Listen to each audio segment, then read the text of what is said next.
हाथों में कुरान लेकर आना और फिर कुरान को जमीन पर फेंकना, उसके ऊपर पांव रखना और उसे उठाकर फाड़ना और फिर जला देना।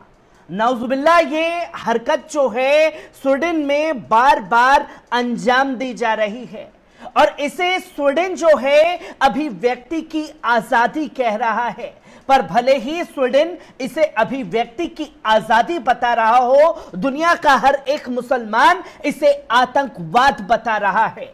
वो आतंकवाद जो इस्लाम के खिलाफ फैल रहा है, वो आतंकवाद जो मुसलमानों से नफरत करना सिखा रहा है। ये तस्वीर स्वीडन से सामने आई जैसे ही उसी दौरान से तमाम मुसलमानों का गुस्सा जो है वो देखने को मिल रहा है और इस एक्शन का रिएक्शन भी खास तौर पर इराक के बगदाद से सामने आया, जहां स्वीडन के दूतावास के आगे हजारों की संख्या में प्रदर्शनकारी हाथों में कुरान लेकर के पहुंचे हैं। पहले इस वीडियो पर नजर डालिए। आपने देखा कि किस तरीके से इराक के बगदाद में लोग जो हैं कुरान लेकर के स्वीडन एम्बेसी के बाहर पहुंचे, पर इसके बाद जो तस्वीर सामने आई वो हर एक मुसलमानों के गुस्से को साफ तौर पर दर्शाता है। किस तरीके से ये दूसरा वीडियो सामने आया है, पहले इस वीडियो पर नजर डालिए।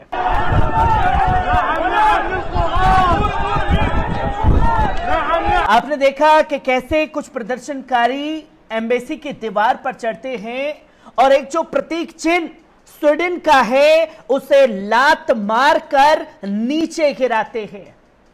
ये हर एक मुसलमानों का गुस्सा जो है वो लगातार फूट रहा है, पर अब कुछ लोग जो हैं वो सामने आएंगे और इराक के बगदाद में जो प्रदर्शनकारियों ने किया उसे गलत बताएंगे कि ये जो तस्वीर सामने आ रही है ये नहीं आनी चाहिए।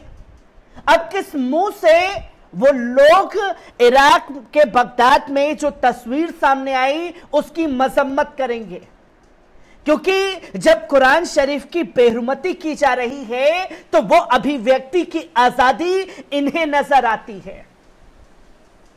और जब लोगों का, मुसलमानों का रिएक्शन सामने आ जाए तो वो अभिव्यक्ति की आजादी नहीं है, ये विरोध प्रदर्शन का तरीका ही गलत है।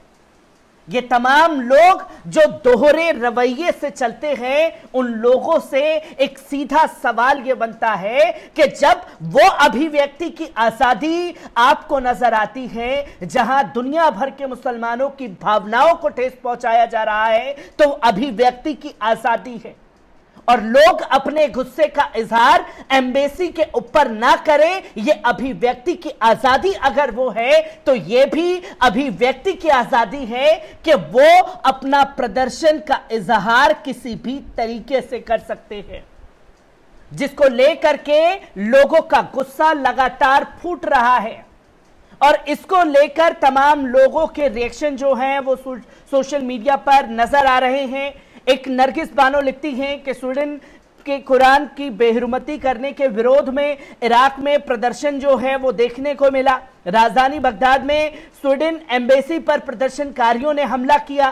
स्वीडन के कुरान की बेहुरमती के फैसले के बाद पूरी दुनिया के मुसलमान गुस्से में हैं, जो कि लोग इस घटना को लेकर के अपनी तमाम तरीके से प्रतिक्रिया भी दे रहे हैं और कैसे लोग वहां इकट्ठा हुए, एक बार इस पूरी रिपोर्ट पर भी नजर डालते हैं। तो स्टॉकहोम में एक मस्जिद के बाहर एक व्यक्ति द्वारा कुरान जलाने के बाद दर्जनों इराकियों ने गुरुवार को बगदाद में स्वीडिश दूतावास के सामने विरोध प्रदर्शन किया।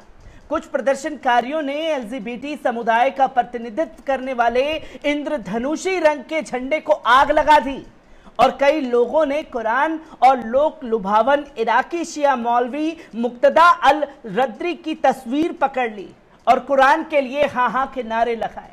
बुधवार के प्रदर्शन के लिए अपनी अनुमति में स्वीडिश पुलिस ने कहा कि हालांकि इसके विदेश नीति के परिणाम हो सकते हैं, कुरान जलाने से जुड़े सुरक्षा जोखिम और परिणाम ऐसी प्रकृति के नहीं थे कि आवेदन को खारिज कर दिया जाना चाहिए।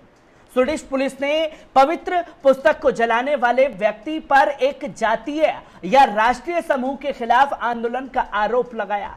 एक अखबार को दिए इंटरव्यू में उन्होंने खुद को इराकी शरणार्थी बताया जो इस प्रतिबंध लगाने की मांग कर रहा है। इराकी मंत्रालय ने कहा कि वे इराकी है और स्वीडिश सरकार उसे सौंपने का आग्रह किया ताकि उस पर इराकी कानून के अनुसार मुकदमा चलाया जा सके। तुर्की, संयुक्त अरब अमीरात, जॉर्डन और मोरक्को समेत कई मुस्लिम देशों की सरकार ने भी इस घटना को लेकर विरोध प्रदर्शन जारी किया है, जहां संयुक्त राज्य अमेरिका ने भी इराक की निंदा की है, लेकिन साथ ही कहा कि परमिट जारी करना अभिव्यक्ति की स्वतंत्रता का समर्थन करता है और कार्रवाई का समर्थन नहीं है।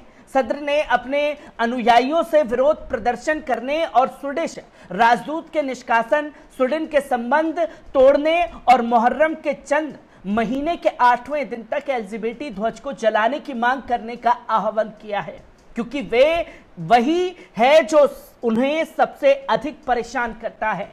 उन्होंने एक बयान में कहा कि प्रदर्शनकारियों मोहम्मद अब्बास ने कहा कि राजदूत को जाना चाहिए, दूतावास को इराक में बिल्कुल नहीं रहना चाहिए। आपको बता दें कि इससे पहले भी जब स्वीडन में कुरान जलाया गया था तब भी एक सुरक्षा सूत्र ने यह कहा था कि स्टॉकहोम में कुरान जलाने के खिलाफ बगदाद में स्वीडिश दूतावास के बाहर एक रैली के दौरान सोमवार को एक इराकी पुलिसकर्मी और 7 प्रदर्शनकारी घायल हो गए थे।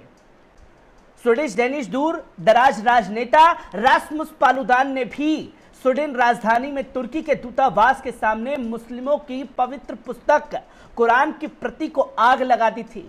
इराकी आंतरिक मंत्रालय के एक अधिकारी ने नाम न छापने की शर्त पर कहा कि इराकी पुलिस ने सोमवार को दूतावास के बाहर 400 से अधिक प्रदर्शनकारियों का सामना किया जब वे इमारत के बहुत करीब आ गए थे, क्योंकि वे पत्रकारों से बात करने के लिए अधिकृत नहीं थे। रैली के दौरान जो ईरान समर्थक समूह द्वारा आयोजित की गई थी, प्रदर्शनकारियों ने नारे लगाए, स्वीडन को नहीं, कुरान को हां, जैसे कि पुलिस ने प्रदर्शनकारियों को पीछे धकेला।